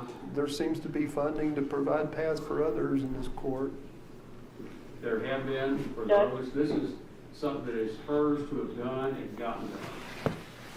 Judge, I can I don't make see one that there's any statement, please? difference. You have somebody who's been accused of something that's a county employee. I don't see what the difference is. Okay, we're going around. I don't know if we've got, Ms. Fitzgerald or Ms. Brumley, do you have anything additional? Because what I'm going to do is move us into the point, go back into closed session to receive advice from counsel. And once we finish that, I'll ask for that time that the information that we have for you in the package here to be emailed to you. Please, Ms. Fisher, I think we have your email, but Ms. Brumley, I'm not sure we have the email that you want this sent to now. Could you give me that? Yes, Judge, did you want me to text it in, or? Yeah, text. I would like to make one additional statement. Yes, ma'am. You just made a comment about the fact that if someone had spent $1,500 or $1,900 on certifications, that they would definitely double down on that and go ahead and pursue it even more so than we are. But as I already had one time last year that I had to hire a lawyer to defend my job against false allegations, several $1,000s into it last year, on top of the fact that I am paying thousands of dollars to obtain my bachelor's degree. $57,000 might be a nice salary for a lot of people, but not when you have all of these unnecessary fees stacking up against you. So Ms. Fitzgerald has been doing as much as she can, even more so, and we are stretching everything we can to make sure that she is in constant communication with them and following the necessary documents to get to the bottom of this. But I don't have an endless income. It only goes so far, and with a child with medical bills that are not fully paid for, that also adds up really fast. So it's not that nothing has been done. We've kept you in the loop on everything I possibly could. I've told you that things have been under investigation for months. We did have 2 months where SHRM didn't answer at all, just due to things being shut down for COVID. And then when they started responding again is when we had more issues. So it's not that nothing has been done. It's not that we haven't spent everything we possibly can without completely taking our family under to get to the bottom of this. But I don't have an endless income. Okay. Thank you. It is 11:01, and we will go into closed session with counsel to discuss legal issues with counsel during the closed session period. At this time, I'd ask Ms. Fitzgerald and Ms. Brumley, you all furnished additional information to the court. We're thankful for that. And in summary of that, the letter you all received from SHRM's General Counsel stated several things, which denied the fact that she had passed the test, said she would not be allowed to do any kind of a SHRM participation in the future. It was a pretty condemning letter. This showed you did write back a letter to him refuting all of that information. And I appreciate the other documentation that you served, and we reviewed all of that. Do either of you or both of you have anything you'd like to state at this time? Judge, this is Karen Fitzgerald. I think probably, hopefully I'm not muted. Can you just confirm you can hear me? Yes, ma'am. Okay, great, thank you. Yeah, I think finally the email we sent you that had the March 5th email that had the letter that was sent to Ms. Brumley with the certificate number, I think that hopefully finally clears up the confusion as to where that document came from. So hopefully that has cleared it up. That's all I've got to add. Okay, I don't believe it does after their letter they sent back denying that communication. Ms. Brumley, do you have anything? I'm sorry, Ms. Fitzgerald. Oh, I was going to say, the letter you got back from the general counsel saying that doesn't look like it's something we would typically send out. I'm not sure he knows that his employee emailed that to Ms. Brumley. I think that's kind of the, his letter doesn't say it wasn't sent. I think he just said it looks like something we wouldn't typically do, and instead we'd have people typically log into the portal, which is the information that Ms. Brumley provided that had her, application eligibility ID number and the document she printed out from the portal. Yes, ma'am, but we had no email showing that as an attachment. We had a statement that there was. The other thing was the certificate number on there was the other Amanda Cameron, and there was no date on that. And the signature block was not that normal signature block for that individual. Okay. I forwarded you all an email that was a March 5th email from Erica Banner with the attachment. I forwarded that one just a little while ago. Did you all receive that one? Yes, ma'am. Okay. Because that one does have the attachment showing that Ms. Banner was the person who sent that letter to Ms. Brumley. The attachment showed it was the other lady. Yeah, but it showed it was the other lady. Correct. Yeah. Correct. So, Correct.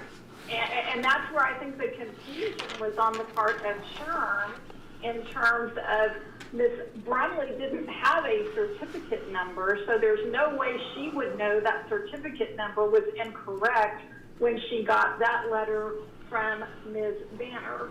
And the email that Ms. Banner sent shows, hey, we've got two Amanda Camerons in our records, and lists them both as members, but doesn't provide certificate numbers for either one of them. the website did. Okay.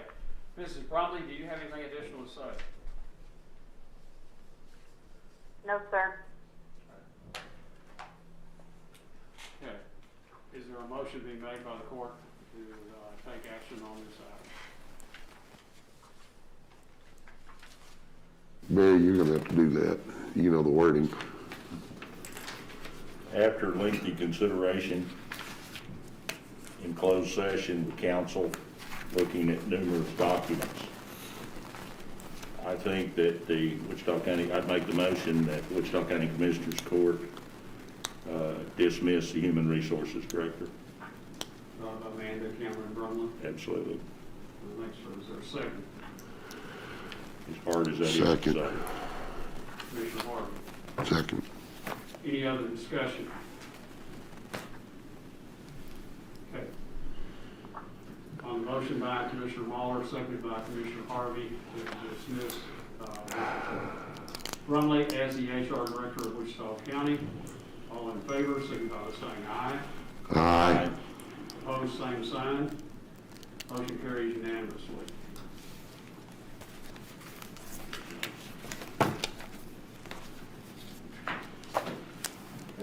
Next order of business, which I think a number of you all are here for, is the swearing in Commissioner-elect Mickey Buchanan. Judge. Judge, would you mind if we take a 5-minute recess? No, sir. I got some family that's evidently outside my dog. Okay, then, yeah. Let me get out of the way. And we need to, if some of you all wouldn't mind,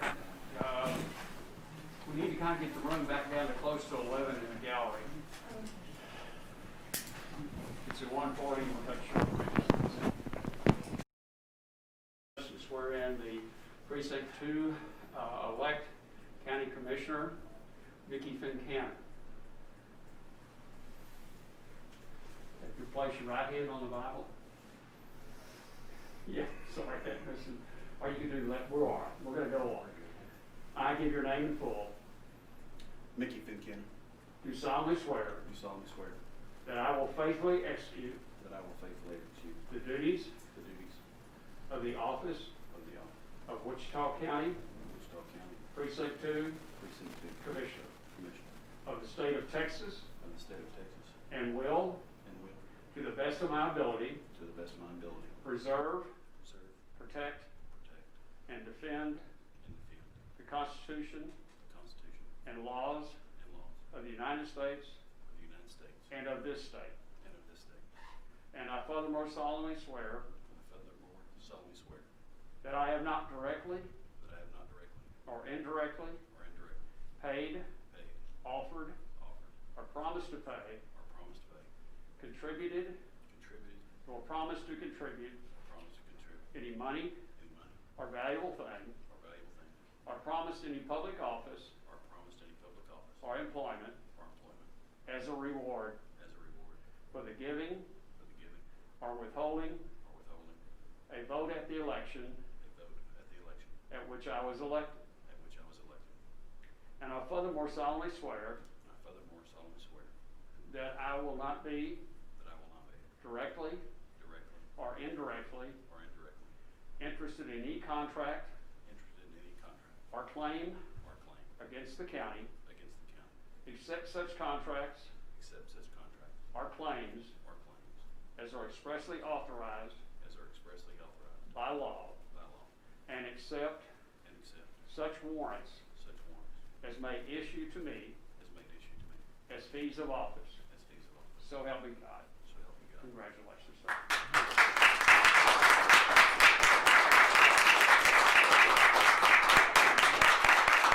Thank you all very much. I just want to say thank you most of all to my family, my friends. I got some great friends here today, some great support. This was an odd election. Most all y'all know that. It was a hard election. It's any of this county politics in election time is really hard. I want to go into this court though with a good open mind and keep everything as best as I can for the citizens of this county. That's probably my number one thing. I'll try, get along with everybody in here, work as hard as I can, and be as honest as I can. So that's all I can say. Thank y'all very much. What you do? My wife, Robin. My youngest there, Katie. My middle daughter, Courtney, and my oldest is Kayla. We were all raised in Burke Burnett. Every one of us graduated Burke Burnett, so we are definitely precinct 2 people. And bulldogs, to say the least. Well, sir, we're looking forward to you serving and working with us and bringing your time and talents to the organization. Really do. Thank you very much. And so, Hope it goes great. Hope I can serve the people well. very good. Is there any further business that we need to do? We need to sign these before you get out. Yes, sir. I'll have to bring Okay. my readers for that. All right. Well, it is 1:50.